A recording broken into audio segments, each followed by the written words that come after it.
Hello বন্ধুরা, সবাই কেমন আছো? তো অনেক দিন পর ভিডিও দিচ্ছি। তো একদম লাল লাল চিকেনের ঝোল বানিয়েছি পাতলা করে। তো একদম টেলটেলে ঝোল। তো তোমাদের কার কার পছন্দ এরকম ধরনের ঝোল একটু কমেন্ট করে জানিও। আর এর বড় ভিডিও কিছুই করিনি।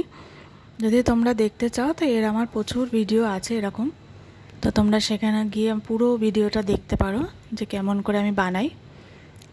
তো আজকে শুধু এইটুকুই করেছি।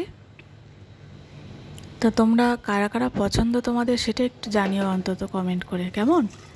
তো দেখো একদমই পাতলা ঝোল বানিয়েছি গরমের মধ্যে, এই বেস্ট।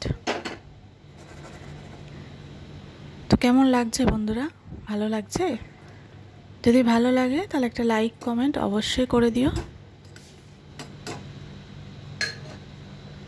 তো দেখো একদম গরম গরম নামিয়ে দিয়েছি।